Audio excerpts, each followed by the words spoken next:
আসসালামাইকুম গাইস, কেমন আছেন আপনারা? আলহামদুলিল্লাহ আমরা ভালো আছি। আজকে রান্না করবো এই যে বুটের ডাল দিয়ে গাজর, আলু, কপি, পেঁপে দিয়ে সবজি রান্না করবো আজকে আমি।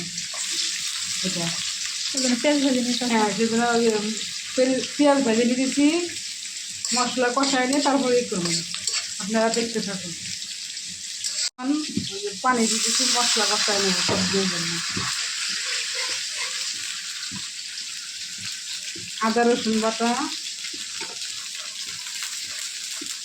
তারপরে হলুদ, ধনিয়া, জিরের গুঁড়া, মশলাটা এখন কষাই নিব। তারপর আমি সবজি দিব। আর এগুলো কি মাছ? এগুলো হচ্ছে বড় পাঙাশ মাছ। একটা মাছ 8 কেজি 9 কেজি হবে না। মাছটা আমি ভুনা করবো, পাঙাশ মাছটা ভুনা করবো। আর এখানে সবজি রান্না করবো। হ্যাঁ, হ্যাঁ, আপনারা দেখতে থাকুন মা কীভাবে রান্না করবো। এখন মশলা কষানো হয়ে গেছে, এখন আমি সবজিটা দিয়ে দিব।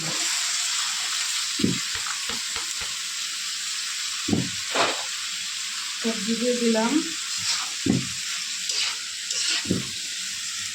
বৌমা মেহেদি দিয়ে দিচ্ছে আমারে, দেখেন অনেক সুন্দর করে মেহেদি দিয়ে দিচ্ছে আজকে। এগুলো দেবেন না? হ্যাঁ, মা এখন ডালটা দিয়ে দিব। ডালটাও দিয়ে দিব এখন।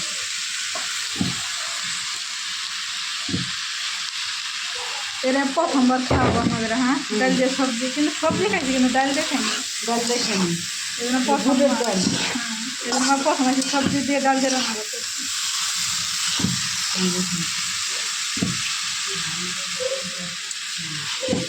ঘরে আমার ভালো গাইস, এই যে আমাদের সবজিটা কষানো হয়ে গেছে। আমি একটু ঝোল দিব, বেশি না, অল্প ঝোল দিব। না, সবজি রান্না করছেন ভাজা ভাজা আজকে হওয়া সবজি একটু মাখা মাখা মাখা মাখা।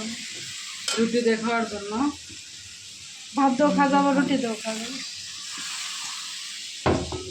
আমি এখানে যে গরম পানি দিয়ে দিচ্ছি, নামানোর সময় আপনারা দেখবেন।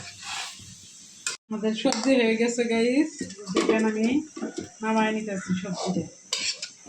অন্য পাত্রে নামায় নিলাম, সবজিটা হয়ে গেছে।